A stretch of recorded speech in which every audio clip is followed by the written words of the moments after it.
Mesdames, Messieurs, bonsoir. Mardi 10 avril 2018, voici la une du journal. Le modèle canadien du vivre ensemble partagé aux autorités camerounaises, le secrétaire parlementaire auprès de la ministre canadienne des Affaires étrangères est en visite de travail à Yaoundé. Sa journée en tête de ce journal. Le modèle industriel camerounais à l'épreuve du marché, le Made in Cameroun n'a pas la cote auprès des consommateurs. Le dossier du 20h30 explique le phénomène et explore les solutions. Le modèle de jeu des Lions de moins de 17 ans a prévalu au tournoi Unifac. Le Cameroun est en finale face au Congo démocratique. Match à vivre ce jeudi au stade militaire de Yaoundé. Voilà pour les titres. L'unité dans la diversité, voici l'exemple qui vient du Canada. Le secrétaire parlementaire auprès de la ministre canadienne des Affaires étrangères est en visite de travail au Cameroun.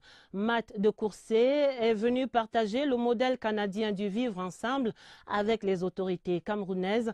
L'homme politique canadien échangeait ainsi ce mardi avec le premier ministre chef du gouvernement Philemon Yang à l'immeuble Étoile. Compte tenu de ces entretiens, c'est un reportage de Laurentine Bokono. Député et deuxième personnalité du département canadien des Affaires étrangères dont il est secrétaire parlementaire, l'honorable Matt de Courcey que reçoit en audience le premier ministre chef du gouvernement Philemon Yang jouit d'une solide connaissance de l'expérience canadienne en matière d'équité salariale et de réforme électorale. Sa mission au Cameroun vise à renforcer les liens de coopération politique, économique et culturelle entre nos deux pays. Nous pensons tous les deux que la diversité fait notre force, puis on a parlé de comment important c'est de respecter le bilinguisme et le multiculturalisme d'un pays. Et nous avons aussi eu la chance de redédier nos efforts envers le multilatéralisme, envers la paix et la stabilité que nous savons est bien pour le Cameroun, pour le Canada, pour cette région ici, ainsi que pour le monde entier. Le Canada entretient avec le Cameroun des anciennes relations diplomatiques. Ces liens se sont renforcés avec le temps par des affinités particulières, l'usage des mêmes langues officielles, l'anglais et le français, et une appartenance à l'Organisation internationale de la francophonie et au Commonwealth. Était présent à l'audience qui a duré près d'une heure, Nathalie O'Neill, haut-commissaire du Canada au Cameroun, Jean-Bernard Parenteau, directeur Afrique de l'Ouest et du Centre au ministère canadien des Affaires étrangères, Annie Lagueux, conseillère politique au même département ministériel. Parlementaire du Nouveau-Brunswick au Canada, l'honorable Matt de Courcey s'est toujours illustré comme un ardent défenseur des droits des enfants et de la jeunesse. C'est moi. Cette délégation d'officiels canadiens s'entretenait également ce mardi avec le président de la Commission nationale pour la promotion du bilinguisme et du multiculturalisme. Peter Mafani Musonge et Matt de Courcey ont naturellement évoqué la promotion du bilinguisme et du multiculturalisme au Cameroun, une diversité porteuse d'harmonie sociale et de développement économique. Séverin Alégambélé. La délégation canadienne au siège de la Commission nationale du bilinguisme et du multiculturalisme avait un agenda bien précis.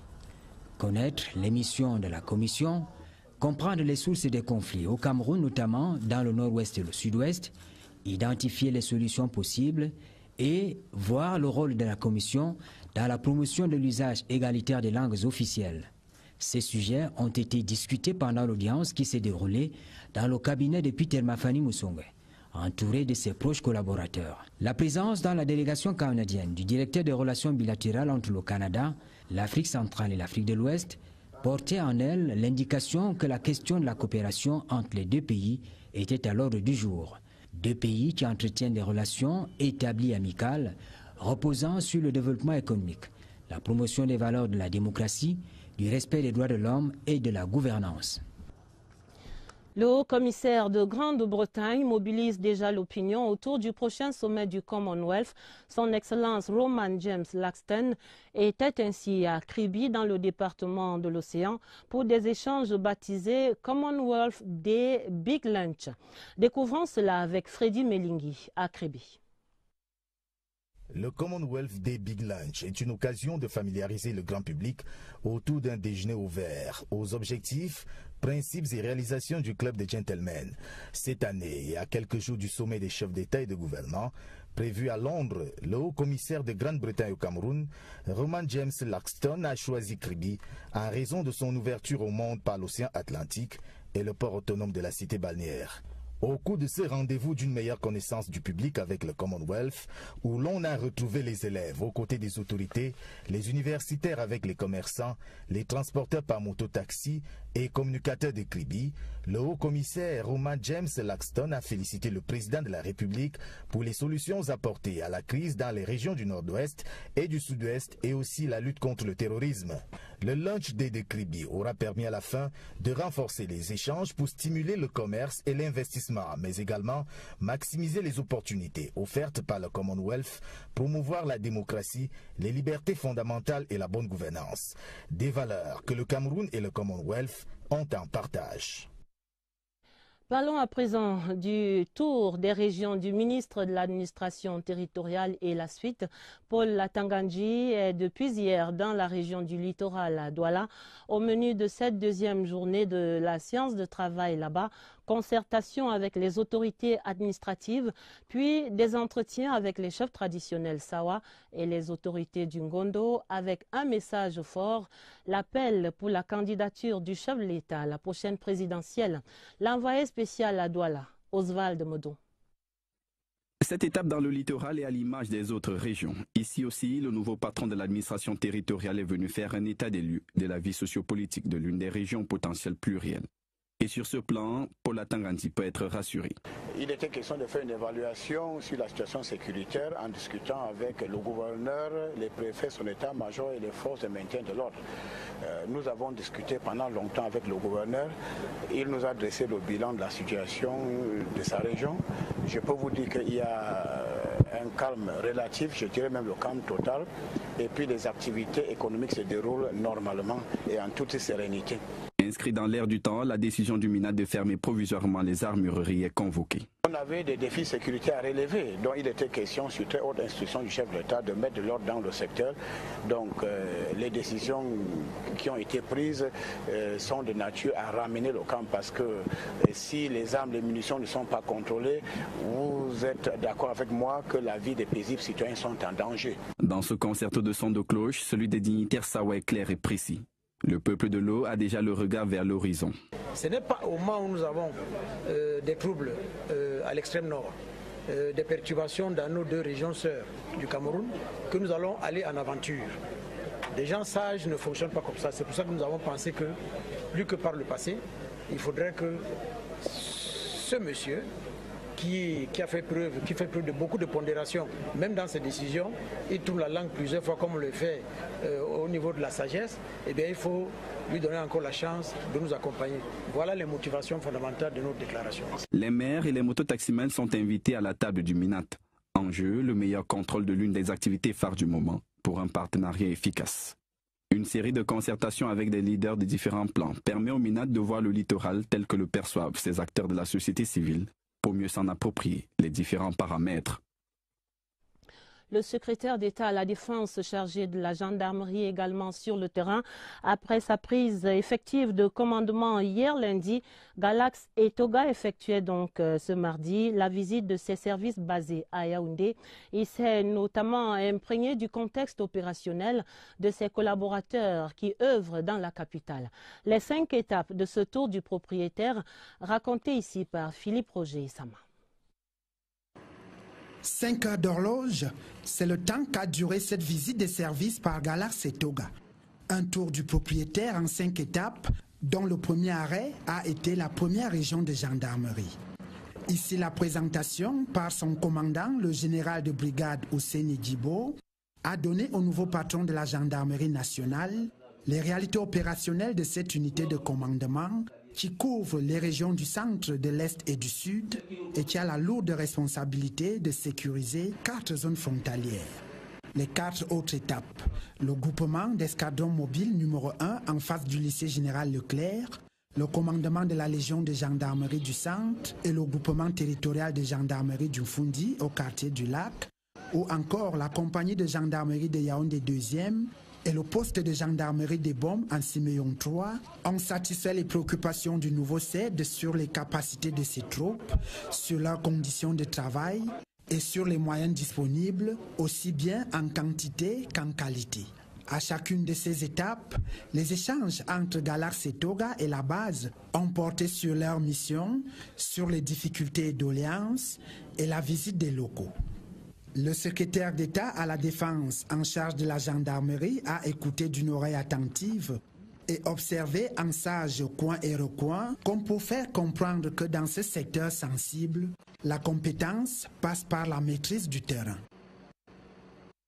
Et voici le dossier du 20h30 pour interroger notre relation aux produits fabriqués localement. Le Made in Cameroun n'a pas le vent en poupe dans les commerces, que ce soit dans l'alimentaire, le prêt-à-porter ou même dans le mobilier ou la décoration de maison. Les Camerounais accordent généralement leur préférence aux produits importés. Les raisons de ce désamour, c'est une enquête de Daniel Menanga.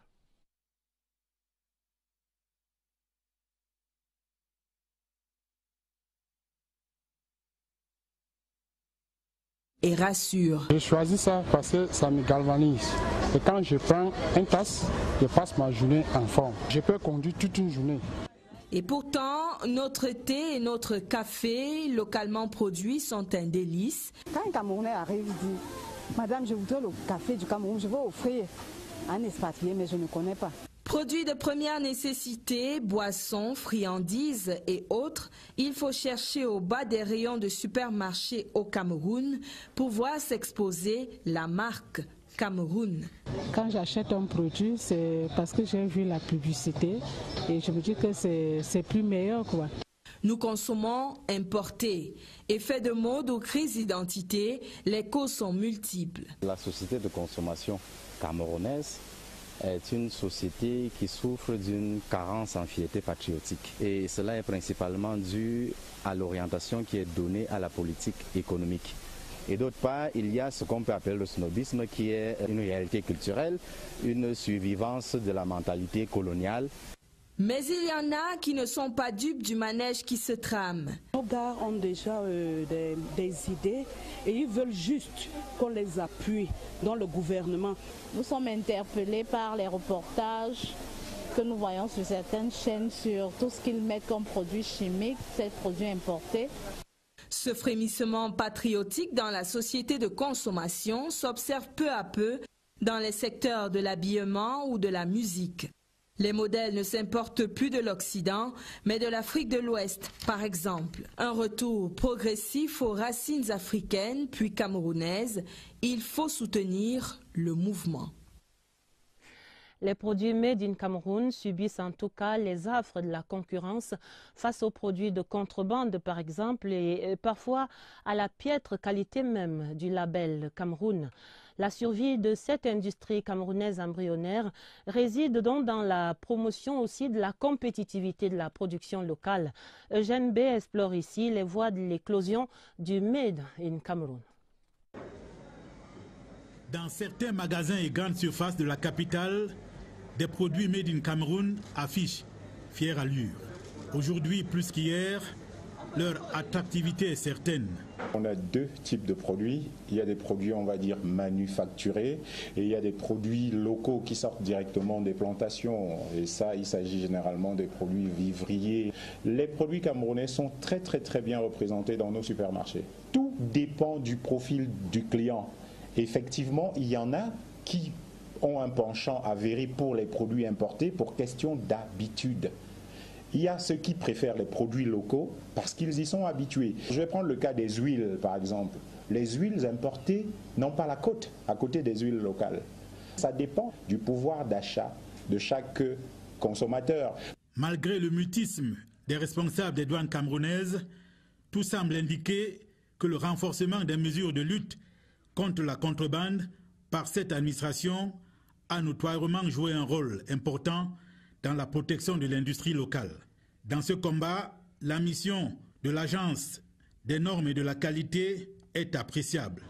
Certains produits locaux qui, hier encore, étaient questionnables, le sont moins aujourd'hui, Ce n'est pas souvent un problème de qualité du produit en lui-même, mais c'est l'aspect marketing du produit. Donc, c'est-à-dire nos étiquettes ne renseignent pas et ça fait partie des non-conformités que nous enregistrons au niveau de la norme. Il y a beaucoup de produits innovants sur le plan national, des produits que les Camerounais fabriquent, jamais vus dans le monde, mais on ne sait pas comment on les utilise. C'est-à-dire, vous allez voir aujourd'hui, on fabrique des pâtes alimentaires à base de farine de manioc, mais on ne nous dit pas, comme les pâtes que nous connaissons qui viennent de l'extérieur à partir du blé. On vous dit qu'il faut faire bouillir à telle température, mais nos produits ne sont pas assez bien renseignés. La protection du Made in Cameroun demeure un combat permanent. Notre pays marque déjà de bons points, mais le chemin à parcourir est encore bien long.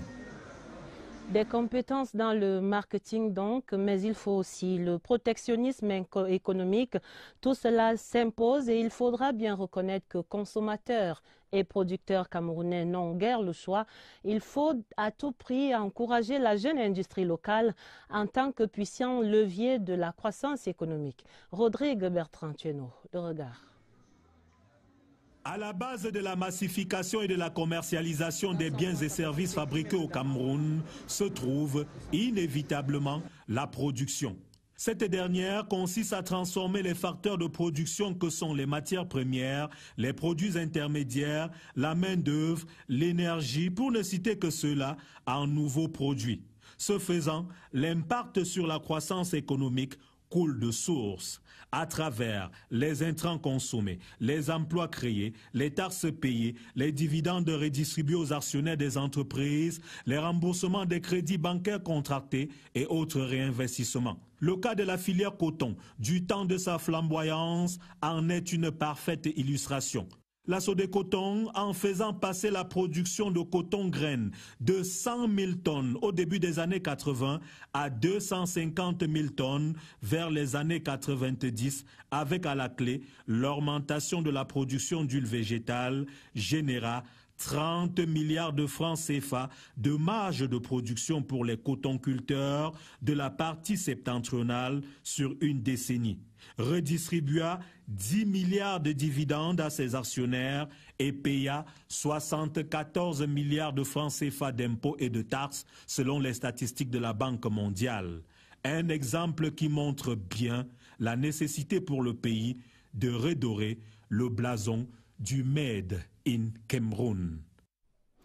La suite du journal pour ces deux hôtes de marque qui étaient ce mardi au ministère de l'économie. Alamine Ousmane Meh a ainsi reçu la directrice des opérations pour la Banque mondiale au Cameroun pour une évaluation du portefeuille de la coopération entre la banque et notre pays. L'autre audience était accordée à l'ambassadeur de Chine, son Excellence Wei Wenhui, arrivé en fin de séjour. La synthèse, Marie-Laurence Nké. La Banque mondiale accompagne le Cameroun dans plusieurs secteurs de son économie. Vu le partenariat qui existe entre les deux au cours d'une audience, Alamine Ousmane Meh et son hôte ont revisité le portefeuille de la coopération Banque mondiale Cameroun. Notre portefeuille est très large au Cameroun, il couvre presque tous les secteurs. Si nous nous référons au récent développement dans les secteurs de l'énergie, des infrastructures, dans les secteurs sociaux, de la santé, de l'éducation, on peut très rapidement arriver à la conclusion que la Banque mondiale nous apporte un soutien très précieux pour rendre notre économie plus résiliente. L'ambassadeur de Chine au Cameroun en fin de séjour était également l'hôte du ministre de l'économie, de la planification et de l'aménagement du territoire. La coopération entre la République populaire de Chine et le Cameroun est satisfaisante si l'on s'en tient aux différents portefeuilles, investissement, coopération économique et financière, pour ne citer que cela. La Chine est au premier rang. L'ère nouvelle qui s'ouvre à la suite de la visite d'État du président Biya à l'Empire du Milieu donne à penser que la consolidation de cette relation bilatérale va se poursuivre. Cette information dans le journal sur très haute prescription du président de la République. Les ministres des Postes et Télécommunications et des Finances signaient hier lundi à Yaoundé des avenants à la convention de concession qui lie l'État du Cameroun à l'opérateur de téléphonie mobile Orange Cameroun. Ces avenants visent la préservation des intérêts de l'État, l'intégration des obligations de qualité de service et les indicateurs de couverture du réseau 4G. Madame le ministre Minette Libom-Liliken précise ici que ces négociations qui sont menées sous l'autorité du Premier ministre chef du gouvernement se poursuivent en ce moment avec les autres opérateurs de téléphonie mobile. Les institutions supérieures de contrôle de 6 pays africains tiennent un atelier à Yaoundé depuis ce mardi. Les travaux étaient ouverts par Madame le ministre délégué chargé du contrôle supérieur de l'État et cette rencontre vise le renforcement des capacités de ces institutions à travers une formation offerte par le centre régional qui leur est dédié. Le compte rendu, Pierre Biyinambarga. C'est en sa double qualité de chef de l'institution supérieure de contrôle des finances publiques du Cameroun et de présidente du comité régional de renforcement des capacités du centre régional de formation des institutions de contrôle en Afrique francophone au sud du Sahara que le ministre délégué à la présidence chargé du contrôle supérieur de l'État préside cette réunion. Le programme d'appel mondial aux propositions des projets par les 5 ISC ciblés par l'Intosai, notre organisation FATIR mondiale, pour aider cette institution supérieure de contrôle qui évolue dans des contextes de fragilité. L'Organisation internationale des institutions supérieures de contrôle Intosai et les institutions supérieures de contrôle garantissent la bonne gestion des ressources publiques à travers les audits qu'elles sont chargées de conduire. Notre organisation mondiale va alors aider les ISC à ce qu'ils ont la capacité pour faire à ce qu'ils peuvent trouver les financiers qui peuvent les aider à mener à bien leur mission. Et pour y parvenir, il faut des compétences et des capacités particulières dont la finalité est l'amélioration continue de la qualité des biens et services offerts aux citoyens. De bonnes perspectives pour la sécurité alimentaire au Cameroun. Les projets gouvernementaux pour l'avènement de l'agriculture de seconde génération dans la ceinture agricole autour de Kribi prennent corps. 2500 producteurs et jeunes volontaires du service civique national de participation au développement sont mobilisés là-bas pour la première phase de ces projets. Nous allons voir cela avec Freddy Melingui à Kribi. Les 14 tonnes de semences de maïs à forte productivité que le capitaine d'industrie agricole, Tony Obambikwe, a distribué gracieusement en bébé dans la Lokunje servent de base au programme Ceinture agricole autour de la ville portuaire de Kribi. Cette semence, je vous assure, viendra booster le moral. Grâce au partenariat ministère de l'Agriculture, ministère de la Jeunesse, 15 hectares de surface cultivable sur les 180 offerts à l'État en bébé village pionnier de seconde génération constitue le point de départ d'un vaste programme centré sur la sécurité alimentaire. Cette année, nous allons distribuer environ pour 500 millions de francs CFA de semences. Nous allons donner la possibilité aux jeunes qui veulent faire l'agriculture d'avoir la matière première. Les 2500 producteurs sélectionnés pour la première phase doivent livrer sur le marché 1000 tonnes de maïs de haute qualité dans quelques mois. Je cultive le maïs pour nourrir la famille. Si je vais aller semer ça, pour faire en sorte que ça soit beaucoup. Sur le terrain, comme ici à EBA, des partenaires de poids s'arriment déjà à cette politique gouvernementale de ceinture agricole et s'organisent pour la transformation et l'exportation. Nous avons un rôle très actif pour le développement d'une plantation de 112 hectares qui sera destinée à produire des denrées alimentaires que nous consommons. Je ne pourrais pas gagner ce combat sans les jeunes filles diplômées. Avec la deuxième phase de distribution qui va élargir les semences aux spéculations telles que le bananier plantain, le cacao, les VA mais également les arbres fruitiers et champignons comestibles, le capitaine d'industrie agricole Tony Obam compte sur l'implication forte des jeunes, principalement la jeune fille. Tous ces efforts devront aboutir à un hub agro-industriel de 3e génération qui prend sa source en bébé. Dans la région de la Damaoa, les travaux avancent sur le chantier de l'hôpital de Garoua-Boulaye. C'est là un don du chef de l'État, Paul Biya, qui va soulager les populations de cette unité administrative. Le ministre de la Santé publique, André Mamafouda, est sur le site cette semaine pour évaluer les travaux sur ce chantier. Arlequin Swahibou, à Garoua-Boulaye. Sur le site de construction du centre hospitalier régional de Ngaoundéré, les engins tournent à plein temps et les ouvriers se donnent à fond pour matérialiser sur le terrain l'ouvrage. Passé le mouvement d'humeur observé il y a peu, tout est donc ici mis en œuvre pour l'accélération des travaux. Nous sommes maintenant à 28% de taux d'avancement des travaux de grosses œuvres sur le chantier et nous avons prévu une stratégie de rattrapage des retards qu'on a eu à cause des autres sous-traitants que nous avons travaillé avec eux. À l'issue du tour du chantier, avec à ses côtés le gouverneur de la région de l'Adamawa, Kildadi Ageke Boukar, le ministre de la Santé publique a fait le constat de la reprise des activités. Nous apprécions aujourd'hui la réorganisation entamée par l'entreprise contractante et nous avons noté qu'il y avait des ouvriers qui étaient sur l'ensemble du site, environ 150 ouvriers. L'entreprise s'est également engagée à respecter la date de fin juin pour livrer la toiture. Face à certaines difficultés portées à son égard dans la réalisation de cette formation sanitaire de référence, le membre du gouvernement a trouvé des solutions adéquates. Qu'on puisse connecter l'hôpital en eau et électricité, si on veut garder un bon rythme au niveau de l'enclenchement des tâches. Reste alors attendu la livraison dans les délais de la structure au profit du bien-être des populations. La grande enquête du 20h30 pour parler d'une déviance qui a décidément la peau dure. Téléphoner au volant en conduisant, la mauvaise tendance persiste sur nos routes malgré les rappels à l'ordre répétés des campagnes de prévention routière.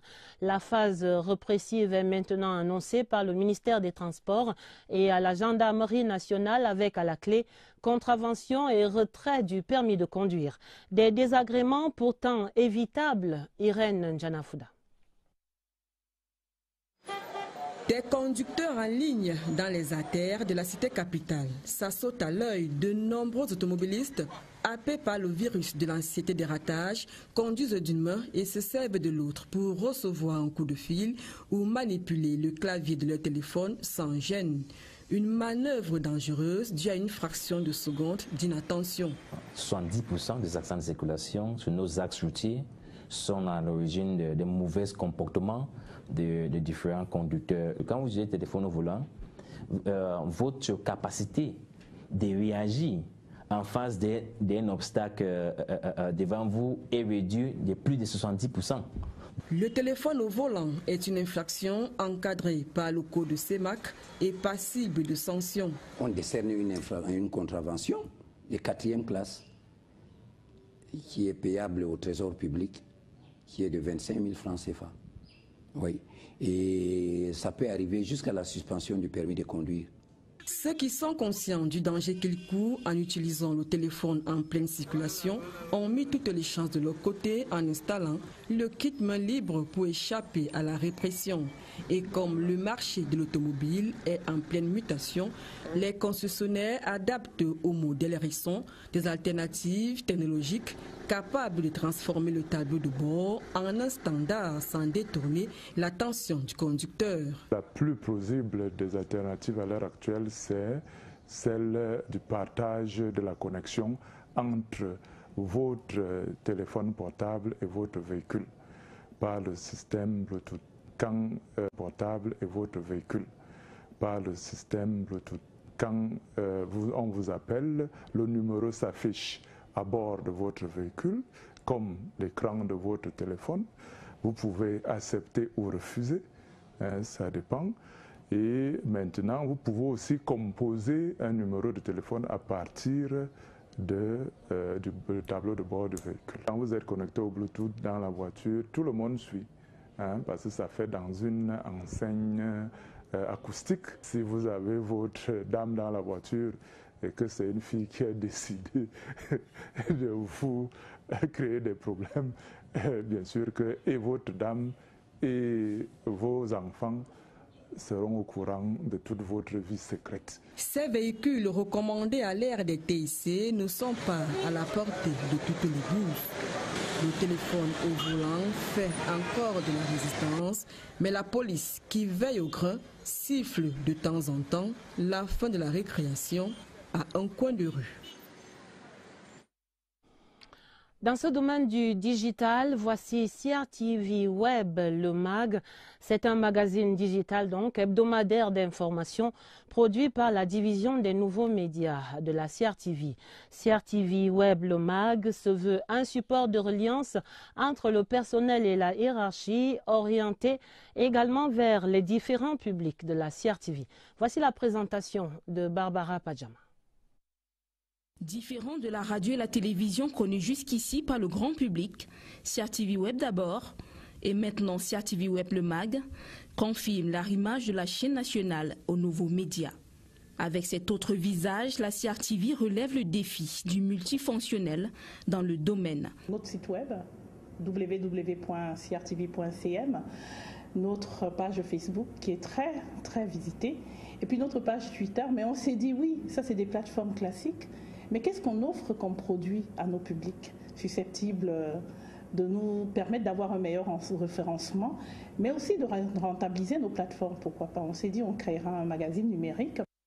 C'est une dizaine de pages en couleurs et images qui paraît ainsi tous les lundis sur la page web de la CRTV. À l'intérieur, tout y est inscrit. Du moins, ce qui fait l'actualité de la semaine et même les perspectives. Aussi de l'actualité, qu'est-ce qui fait le buzz sur Internet? Des fois, c'est de l'actualité banale, hein, les sénatoriales, tiens, c'est qui les hommes que le président va nommer? Et sur les réseaux sociaux, ça s'enflamme. Nouvelle interface entre la CRTV et son public.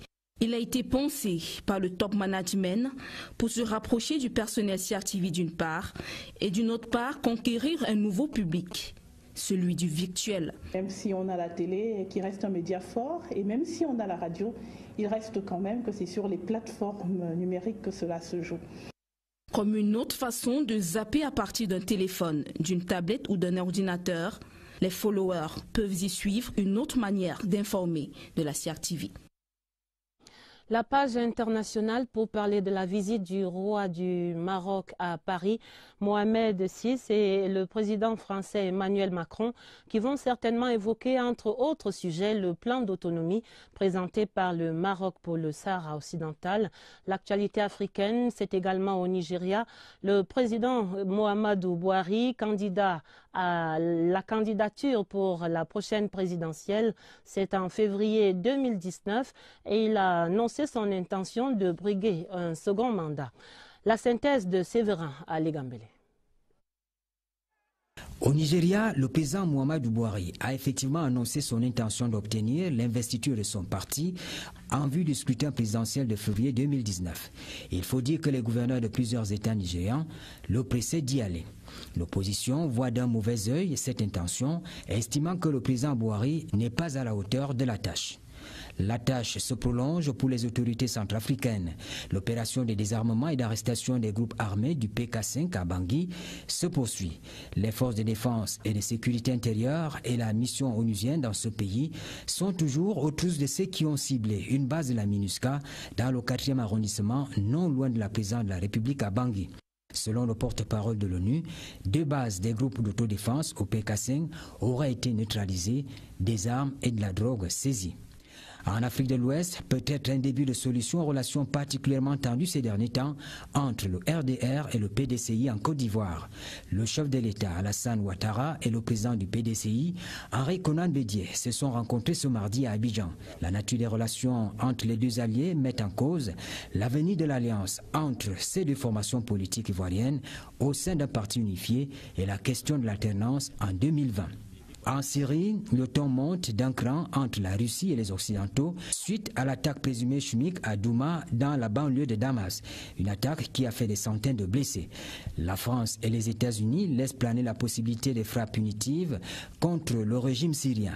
Moscou estime par contre que les frappes pourraient avoir de graves répercussions et appelle plutôt à la mise en route d'une mission de l'Organisation pour l'interdiction des armes chimiques pour le recoupement des faits. Les sports et d'abord des nouvelles des Jeux du Commonwealth à Gold Coast, c'est en Australie. Une matinée qui était dédiée ce mardi à l'athlétisme avec 4 athlètes camerounais en lice.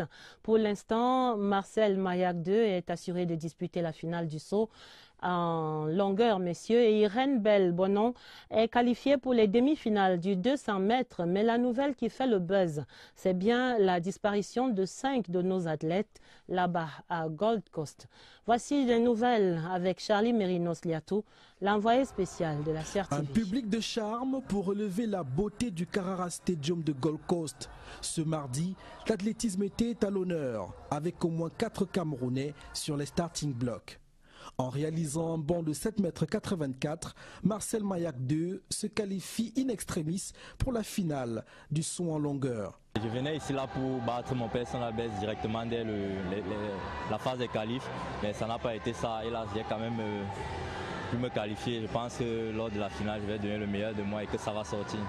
Au triple saut, Sandrine Bemi se propulse à 13,45 m, 7e au classement de la finale, derrière la Jamaïcaine Kimberly Williams, médaille d'or. J'ai eu du mal à entrer dans le concours, ça il faut le dire, le climat et tout. Mais bon, j'ai donné le meilleur de moi-même. Voilà, ça a donné ce que ça a donné, mais bon, je ne suis pas découragée. Dans les courses de vitesse, seule Germaine Abesolo a pu faire un temps qualificatif aux 200 mètres. Un chrono de 23 secondes 77 centièmes.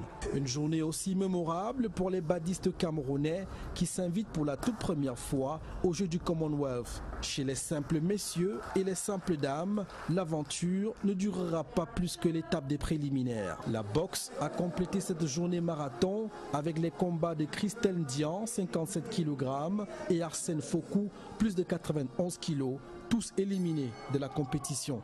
Au village des Jeux, l'ambiance est moins électrique, mais les athlètes vont et viennent, sauf certains Camerounais qui auraient pris la fuite. Depuis les 24 dernières heures, ici au village des Jeux du Commonwealth Games Gold Coast, on n'arrive pas à trouver 3 de nos athlètes au nom de Fotsala Simplice de la boxe, Choi et Matam de l'haltérophilie. En fin de journée, 2 autres ont complété la liste. En attendant donc la fin des Jeux, le bilan s'alourdit chaque jour qui passe. C'est à suivre à Gold Coast. L'autre nouvelle en sport, c'est bien la finale de la Coupe de l'UNIFAC, l'Union des fédérations de football d'Afrique centrale. Et l'affiche, ce sera Cameroun-République démocratique du Congo. Une affiche pour cette 5e édition qui était dévoilée ce mardi même au stade militaire de Yaoundé. Les Lions de moins de 17 ans ont battu le tenant du titre, le Congo. Et voici l'ambiance de cette qualification avec Évariste Eyenga. La liesse de vainqueurs. Les Lions cadets sont en finale du tournoi de l'UNIFAC. Des autorités sportives ont vécu la qualification des Camerounais. Ils partagent leur joie. On est venu leur transmettre le message d'encouragement et de félicitations du ministre des Sports et de l'Éducation physique. Avec le soutien du comité de normalisation, le ministre a apporté tout l'encouragement et nous pensons vivement que ce trophée, ils vont le remettre au ministre jeudi. Un seul but a suffi. Une reprise de volée de Lionel Wamba reprenant un centre de Nelson Djembe en deuxième manche.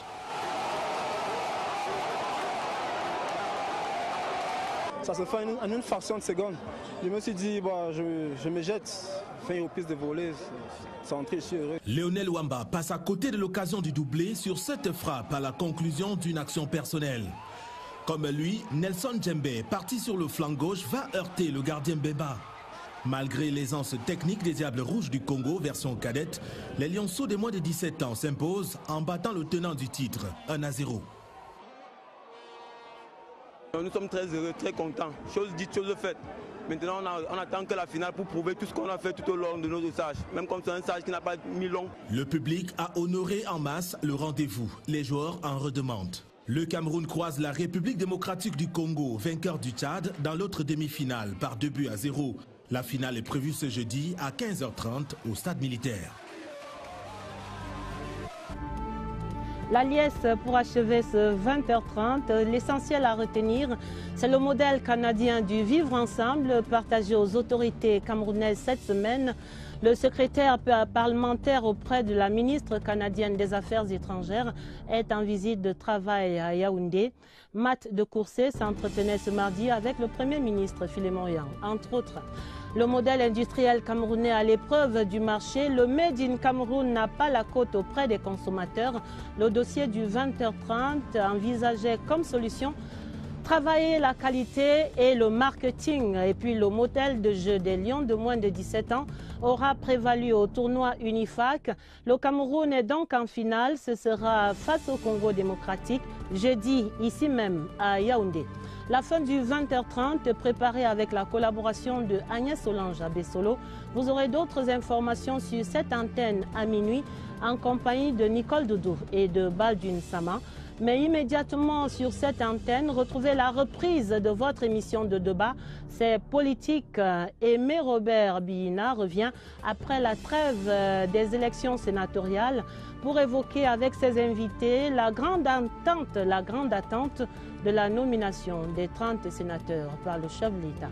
Très bon débat, très belle soirée et à demain, 20h30.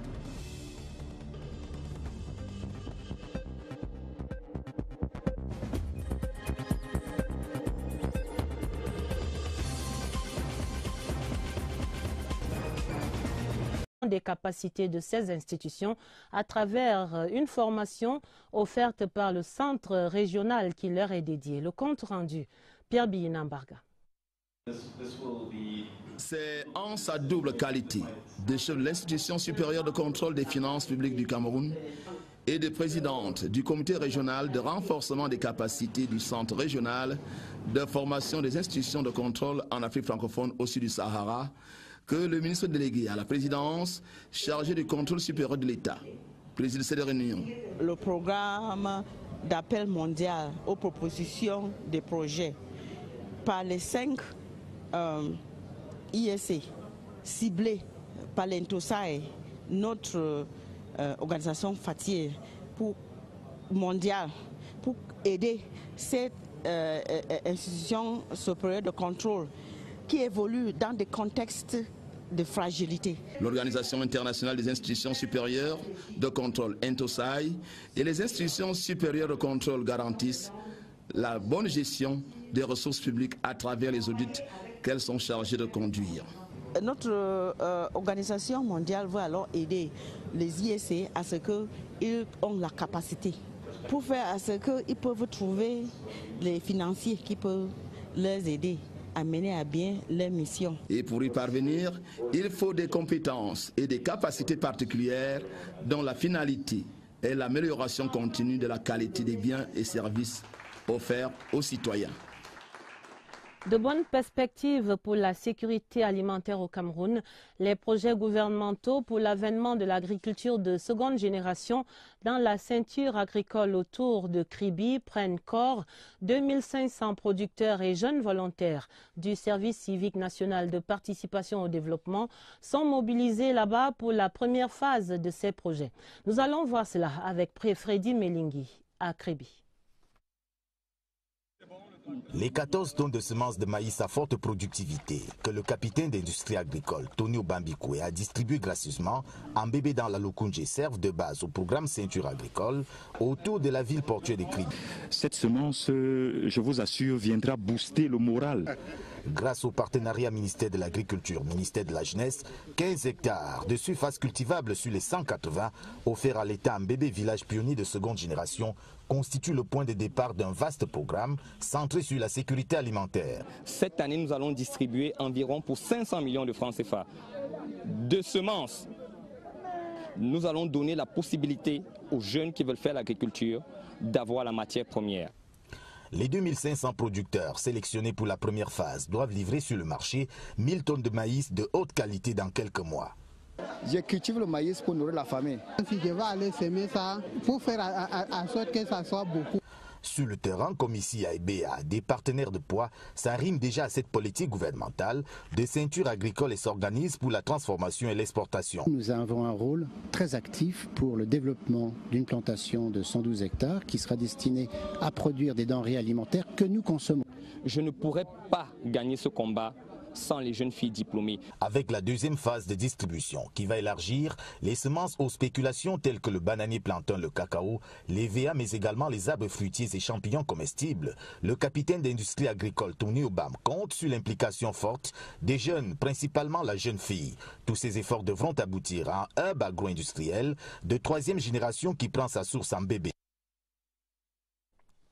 Dans la région de la Damawa, les travaux avancent sur le chantier de l'hôpital de Garoua-Boulaye. C'est là un don du chef de l'État Paul Biya qui va soulager les populations de cette unité administrative. Le ministre de la Santé publique André Mamafouda est sur le site cette semaine pour évaluer les travaux sur ce chantier. Arlequin Swahibou à Garoua-Boulaye.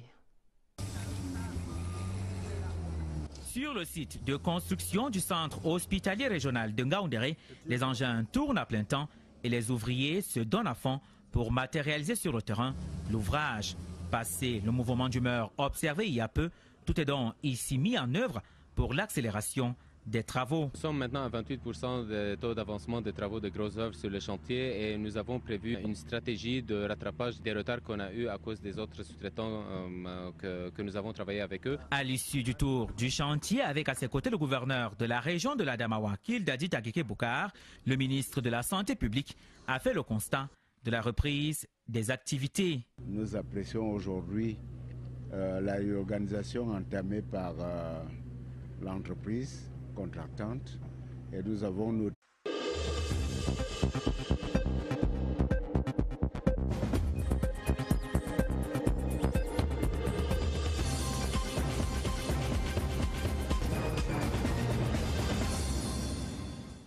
Mesdames, Messieurs, bonsoir. Mardi 10 avril 2018, voici la une du journal. Le modèle canadien du vivre ensemble partagé aux autorités camerounaises, le secrétaire parlementaire auprès de la ministre canadienne des Affaires étrangères est en visite de travail à Yaoundé. Sa journée en tête de ce journal. Le modèle industriel camerounais à l'épreuve du marché, le Made in Cameroun n'a pas la cote auprès des consommateurs. Le dossier du 20h30 explique le phénomène et explore les solutions. Le modèle de jeu des Lions de moins de 17 ans a prévalu au tournoi Unifac. Le Cameroun est en finale face au Congo démocratique. Match à vivre ce jeudi au stade militaire de Yaoundé. Voilà pour les titres. L'unité dans la diversité, voici l'exemple qui vient du Canada. Le secrétaire parlementaire auprès de la ministre canadienne des Affaires étrangères est en visite de travail au Cameroun. Matt de Courcey est venu partager le modèle canadien du vivre ensemble avec les autorités camerounaises. L'homme politique canadien échangeait ainsi ce mardi avec le premier ministre chef du gouvernement Philemon Yang à l'immeuble Étoile. Compte tenu de ces entretiens, c'est un reportage de Laurentine Bokono. Député et deuxième personnalité du département canadien des Affaires étrangères dont il est secrétaire parlementaire, l'honorable Matt de Courcey que reçoit en audience le premier ministre chef du gouvernement Philemon Yang jouit d'une solide connaissance de l'expérience canadienne en matière d'équité salariale et de réforme électorale. Sa mission au Cameroun vise à renforcer les liens de coopération politique, économique et culturelle entre nos deux pays. Nous pensons tous les deux que la diversité fait notre force. Puis on a parlé de comment important c'est de respecter le bilinguisme et le multiculturalisme d'un pays. Et nous avons aussi eu la chance de redédier nos efforts envers le multilatéralisme, envers la paix et la stabilité que nous savons est bien pour le Cameroun, pour le Canada, pour cette région ici, ainsi que pour le monde entier. Le Canada entretient avec le Cameroun des anciennes relations diplomatiques. Ces liens se sont renforcés avec le temps par des affinités particulières, l'usage des mêmes langues officielles, l'anglais et le français, et une appartenance à l'Organisation internationale de la francophonie et au Commonwealth.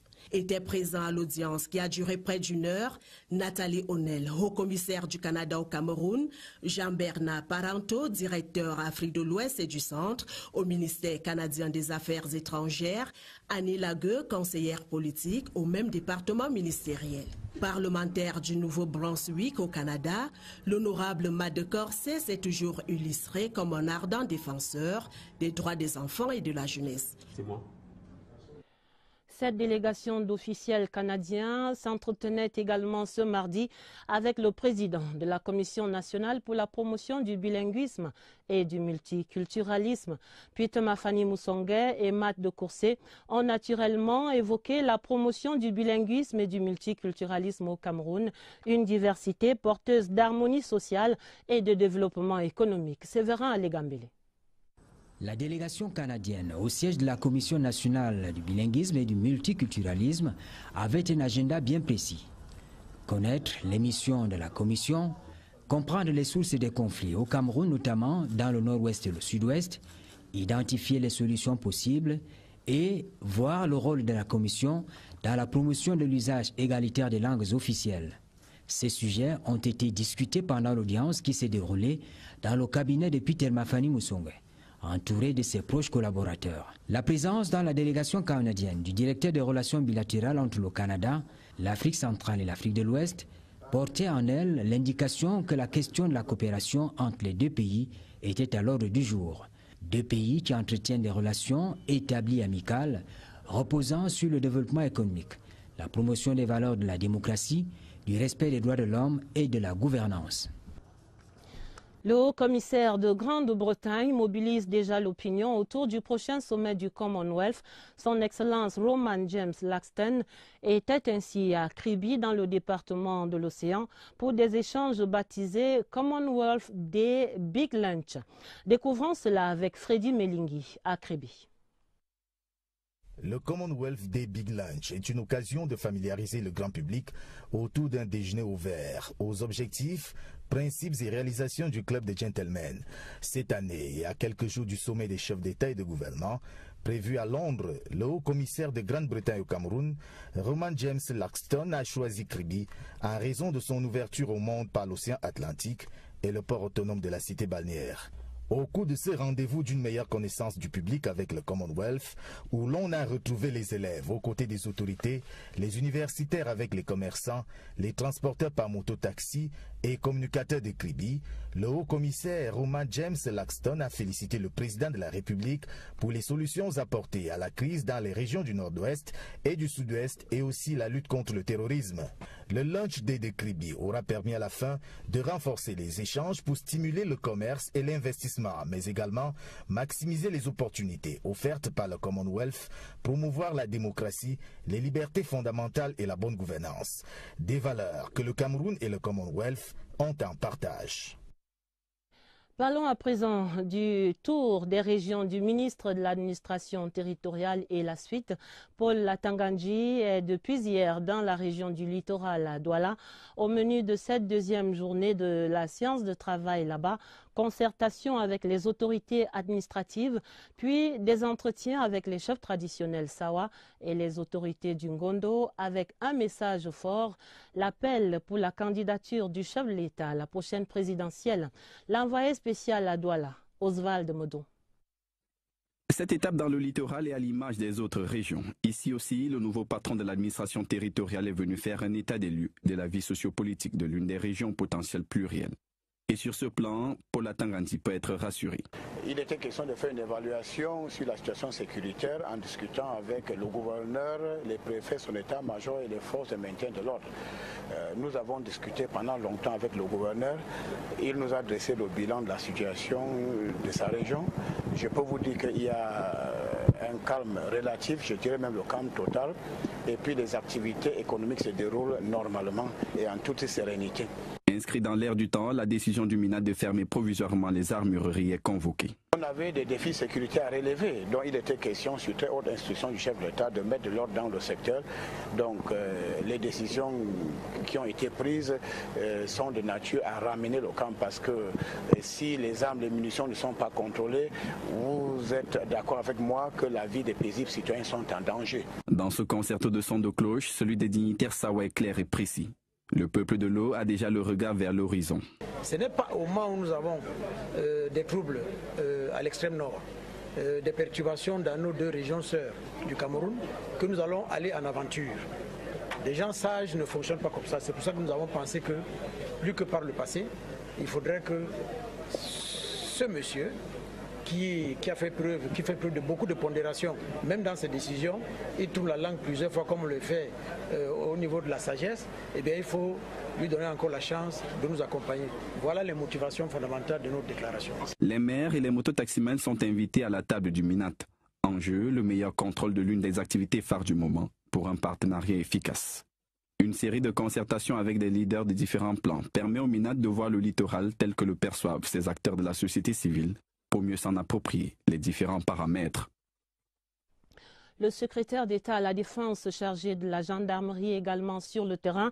Après sa prise effective de commandement hier lundi, Galax Etoga effectuait donc ce mardi la visite de ses services basés à Yaoundé. Il s'est notamment imprégné du contexte opérationnel de ses collaborateurs qui œuvrent dans la capitale. Les 5 étapes de ce tour du propriétaire racontées ici par Philippe Roger Sama. 5 heures d'horloge, c'est le temps qu'a duré cette visite de service par Galax Etoga. Un tour du propriétaire en 5 étapes, dont le premier arrêt a été la première région de gendarmerie. Ici, la présentation par son commandant, le général de brigade Ousseini Djibo, a donné au nouveau patron de la gendarmerie nationale les réalités opérationnelles de cette unité de commandement qui couvre les régions du centre, de l'Est et du Sud et qui a la lourde responsabilité de sécuriser 4 zones frontalières. Les 4 autres étapes, le groupement d'escadron mobile numéro 1 en face du lycée général Leclerc, le commandement de la Légion de gendarmerie du centre et le groupement territorial de gendarmerie du Fundi au quartier du Lac, ou encore la compagnie de gendarmerie de Yaoundé 2e et le poste de gendarmerie des Bombes en Siméon 3 ont satisfait les préoccupations du nouveau CED sur les capacités de ces troupes, sur leurs conditions de travail et sur les moyens disponibles, aussi bien en quantité qu'en qualité. À chacune de ces étapes, les échanges entre Galax Etoga et la base ont porté sur leur mission, sur les difficultés et doléances et la visite des locaux. Le secrétaire d'État à la Défense en charge de la gendarmerie a écouté d'une oreille attentive et observé en sage coin et recoin comme pour faire comprendre que dans ce secteur sensible, la compétence passe par la maîtrise du terrain. Et voici le dossier du 20h30 pour interroger notre relation aux produits fabriqués localement.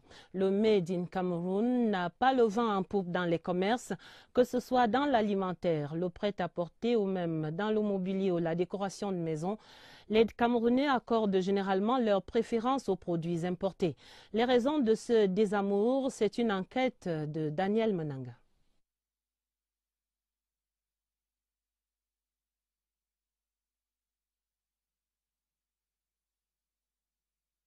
Et rassure. Je choisis ça parce que ça me galvanise.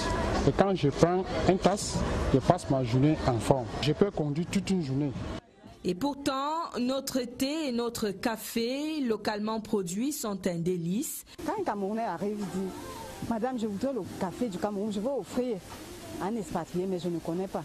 Produits de première nécessité, boissons, friandises et autres, il faut chercher au bas des rayons de supermarchés au Cameroun pour voir s'exposer la marque Cameroun. Quand j'achète un produit, c'est parce que j'ai vu la publicité et je me dis que c'est plus meilleur, quoi. Nous consommons importé.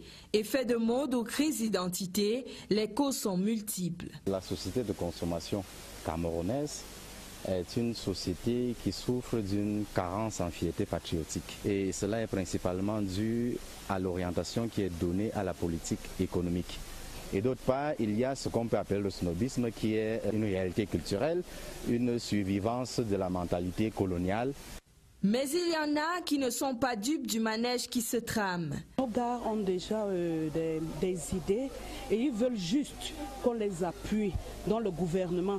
Nous sommes interpellés par les reportages que nous voyons sur certaines chaînes sur tout ce qu'ils mettent comme produits chimiques, ces produits importés. Ce frémissement patriotique dans la société de consommation s'observe peu à peu dans les secteurs de l'habillement ou de la musique. Les modèles ne s'importent plus de l'Occident, mais de l'Afrique de l'Ouest, par exemple. Un retour progressif aux racines africaines, puis camerounaises. Il faut soutenir le mouvement. Les produits made in Cameroun subissent en tout cas les affres de la concurrence face aux produits de contrebande, par exemple, et parfois à la piètre qualité même du label Cameroun. La survie de cette industrie camerounaise embryonnaire réside donc dans la promotion aussi de la compétitivité de la production locale. Eugène B explore ici les voies de l'éclosion du Made in Cameroun. Dans certains magasins et grandes surfaces de la capitale, des produits Made in Cameroun affichent fière allure. Aujourd'hui, plus qu'hier, leur attractivité est certaine. On a deux types de produits. Il y a des produits, on va dire, manufacturés et il y a des produits locaux qui sortent directement des plantations. Et ça, il s'agit généralement des produits vivriers. Les produits camerounais sont très bien représentés dans nos supermarchés. Tout dépend du profil du client. Effectivement, il y en a qui ont un penchant avéré pour les produits importés pour question d'habitude. Il y a ceux qui préfèrent les produits locaux parce qu'ils y sont habitués. Je vais prendre le cas des huiles, par exemple.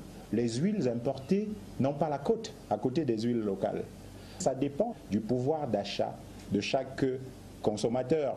Malgré le mutisme des responsables des douanes camerounaises, tout semble indiquer que le renforcement des mesures de lutte contre la contrebande par cette administration a notoirement joué un rôle important dans la protection de l'industrie locale.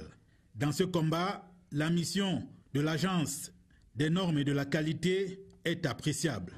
Certains produits locaux qui, hier encore, étaient questionnables, le sont moins aujourd'hui. Ce n'est pas souvent un problème de qualité du produit en lui-même, mais c'est l'aspect marketing du produit. Donc, c'est-à-dire nos étiquettes ne renseignent pas et ça fait partie des non-conformités que nous enregistrons au niveau de la norme. Il y a beaucoup de produits innovants sur le plan national, des produits que les Camerounais fabriquent, jamais vus dans le monde, mais on ne sait pas comment on les utilise. C'est-à-dire, vous allez voir aujourd'hui, on fabrique des pâtes alimentaires à base de farine de manioc, mais on ne nous dit pas, comme les pâtes que nous connaissons qui viennent de l'extérieur à partir du blé. On vous dit qu'il faut faire bouillir à telle température, mais nos produits ne sont pas assez bien renseignés.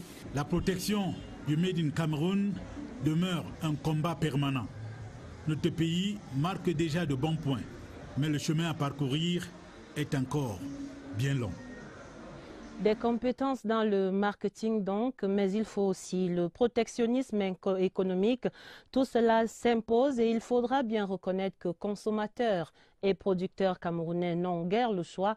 Il faut à tout prix encourager la jeune industrie locale en tant que puissant levier de la croissance économique. Rodrigue Bertrand Tueno, Le Regard. À la base de la massification et de la commercialisation des biens et services fabriqués au Cameroun se trouve inévitablement la production. Cette dernière consiste à transformer les facteurs de production que sont les matières premières, les produits intermédiaires, la main-d'œuvre, l'énergie, pour ne citer que cela, en nouveaux produits. Ce faisant, l'impact sur la croissance économique coule de source à travers les intrants consommés, les emplois créés, les taxes payées, les dividendes redistribués aux actionnaires des entreprises, les remboursements des crédits bancaires contractés et autres réinvestissements. Le cas de la filière coton, du temps de sa flamboyance, en est une parfaite illustration.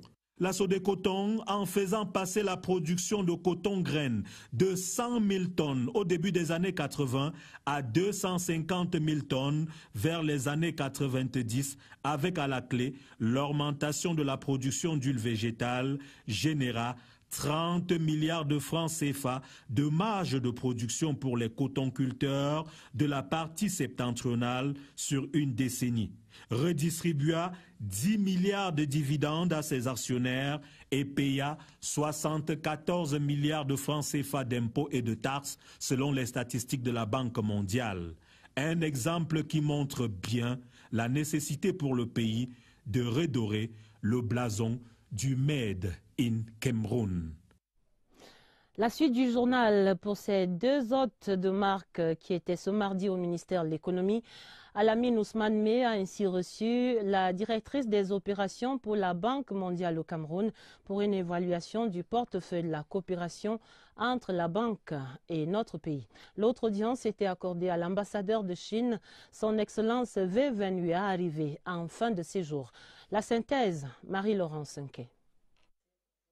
La Banque mondiale accompagne le Cameroun dans plusieurs secteurs de son économie. Vu le partenariat qui existe entre les deux au cours d'une audience, Alamine Ousmane Meh et son hôte ont revisité le portefeuille de la coopération Banque mondiale Cameroun. Notre portefeuille est très large au Cameroun, il couvre presque tous les secteurs. Si nous nous référons aux récents développements dans les secteurs de l'énergie, des infrastructures, dans les secteurs sociaux, de la santé, de l'éducation, on peut très rapidement arriver à la conclusion que la Banque mondiale nous apporte un soutien très précieux pour rendre notre économie plus résiliente. L'ambassadeur de Chine au Cameroun en fin de séjour était également l'hôte du ministre de l'économie, de la planification et de l'aménagement du territoire. La coopération entre la République populaire de Chine et le Cameroun est satisfaisante si l'on s'en tient aux différents portefeuilles, investissement, coopération économique et financière, pour ne citer que cela. La Chine est au premier rang. L'ère nouvelle qui s'ouvre à la suite de la visite d'État du président Biya à l'Empire du Milieu donne à penser que la consolidation de cette relation bilatérale va se poursuivre. Cette information dans le journal sur très haute prescription du président de la République, les ministres des Postes et Télécommunications et des Finances signaient hier lundi à Yaoundé des avenants à la convention de concession qui lie l'État du Cameroun à l'opérateur de téléphonie mobile Orange Cameroun. Ces avenants visent la préservation des intérêts de l'État, l'intégration des obligations de qualité de service et les indicateurs de couverture du réseau 4G. Madame le ministre Minette Libom-Liliken précise ici que ces négociations qui sont menées sous l'autorité du Premier ministre chef du gouvernement se poursuivent en ce moment avec les autres opérateurs de téléphonie mobile. Les institutions supérieures de contrôle de 6 pays africains tiennent un atelier à Yaoundé depuis ce mardi. Les travaux étaient ouverts par Madame le ministre délégué chargé du contrôle supérieur de l'État et cette rencontre vise le renforcement